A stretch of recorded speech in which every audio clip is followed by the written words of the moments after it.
능엄경 강의 2편 깨달음의 무대에 오른 주역들 서분의 비밀. 모든 위대한 이야기는 때와 장소가 있다. 여러분 반갑습니다. 지난 시간에는 능엄경이 우리 마음의 굴절된 안경을 벗겨주는 정교한 설계도라는 말씀을 드렸죠. 오늘은 그 설계도가 펼쳐지는 첫 장면, 즉 서분의 이야기를 해보려 합니다. 우리가 영화를 볼 때 오프닝 크레딧에 나오는 배우들의 이름을 유심히 보듯이 경전의 도입부인 서분에는 누가 어디에 모였는지가 나열됩니다. 보통은 지루하게 넘기기 쉬운 대목이지만 사실 이 명단은 깨달음의 드라마에 캐스팅된 화려한 주역들의 명단입니다. 왜 하필 그 장소였고 왜 그 사람들이 모였을까요? 이 배치도 안에는 우리가 도달해야 할 깨달음의 결론이 암호처럼 숨어 있습니다.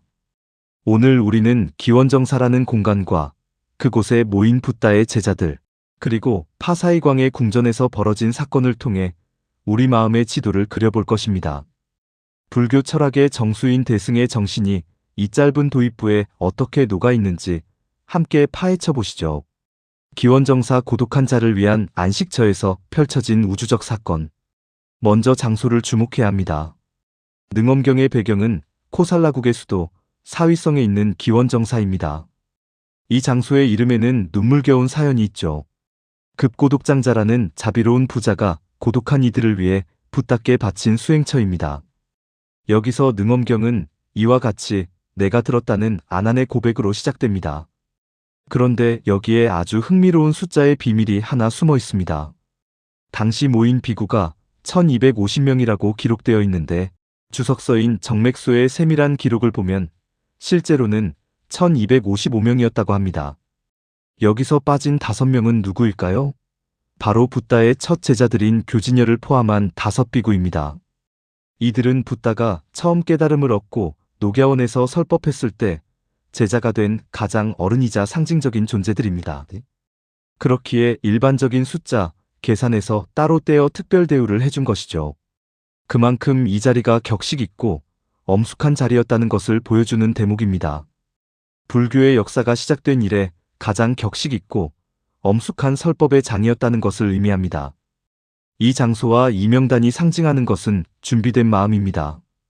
고독을 알고 진리를 향해 발심한 자들이 모였을 때 비로소 우주적인 설법인 능엄경이 시작될 수 있었던 것이죠. 이것은 금강경의 배경이기도 한 기원정사가 단순히 지리적 장소를 넘어 진리가 태어나는 고요한 자궁과 같은 역할을 함을 보여줍니다. 등장인물의 철학적 상징 성문과 보살의 조화. 능엄경의 무대에는 두 부류의 수행자가 등장합니다. 이 위계를 이해하는 것이 깨달음의 깊이를 이해하는 핵심입니다. 첫 번째는 성문입니다.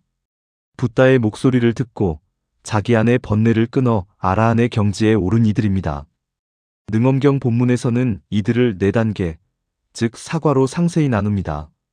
흐름에 든 수다원, 한번 돌아오는 사다함, 다시 돌아오지 않는 아나함, 그리고 더 배울 것이 없는 아라한, 무학.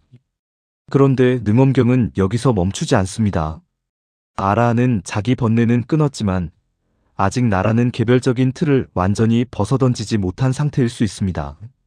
그래서 그들 곁에 보살들이 함께 등장합니다.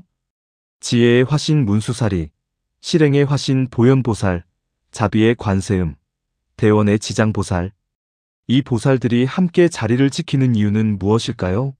바로 성문의 개인적 해탈을 넘어 모든 중생과 함께 호흡하며 우주적 자아로 확장되는 대승의 정신을 보여주기 위해서입니다.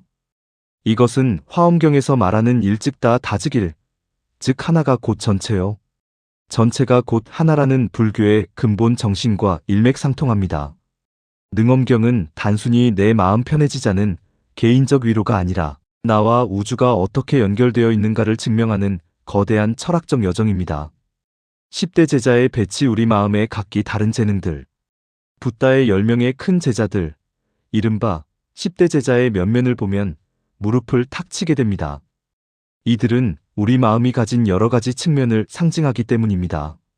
사리불은 지혜 제일입니다. 우리 안의 냉철한 이성과 분석력을 상징하죠. 목걸려는 신통 제일입니다. 보이지 않는 세계를 직관하는 강력한 통찰력입니다.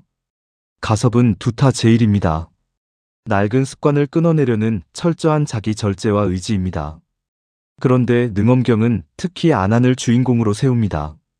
왜일까요? 아난은 다문 제1, 즉 가장 많이 듣고 기억하는 자입니다.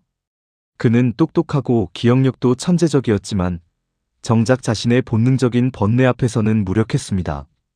이것은 오늘날 정보는 넘쳐나지만 정작 삶의 문제 앞에서는 길을 잃는 우리 현대인의 모습과 너무나 닮아 있습니다.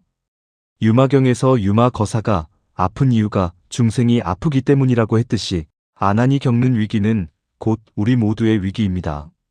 붓다는 아난이라는 인물을 통해 머리로만 아는 지식이 어떻게 가슴으로 느끼는 지혜로 변해야 하는지를 처절하게 보여줄 예정입니다. 파사이광의 제삿날 공양과 제의 참된 의미. 장면이 바뀝니다. 사위성의 파사이광이 부왕의 제삿날을 맞아 붓다를 궁으로 청합니다. 여기서 제라는 의식이 등장하죠. 우리가 흔히 말하는 49제 할 때 그 제입니다. 하지만 능엄경이 말하는 제는 단순히 죽은 사람의 명복을 비는 형식적인 예식이 아닙니다. 진정한 제는 공양과 나눔에 있습니다. 파사이광은 최고의 진수성찬을 차렸고 붓다는 문수보살에게 명해 보살과 아라한들을 나누어 성 안의 여러 장자와 거사들의 집으로 보냅니다. 이 대목에는 불교의 평등 사상이 깊게 깔려 있습니다. 진리는 왕궁이라는 화려한 곳에만 머물지 않습니다. 붓다는 문수보살을 통해 성 안의 평범한 이들에게도 진리의 양식을 골고루 나누어 줍니다. 이것은 깨달음이 특정 계층의 전유물이 아니라 우리 삶의 현장 곳곳에서 이루어지는 생활 선임을 상징합니다. 능엄경 본문에서 붓다가 수많은 보살들이 겐지스강에 모래알 만큼 모여들었다고 표현한 것은 진리의 목소리가 온 우주에 차별 없이 퍼져나감을 의미합니다. 미리를 구하는 대중, 우리 안에 가른빈가.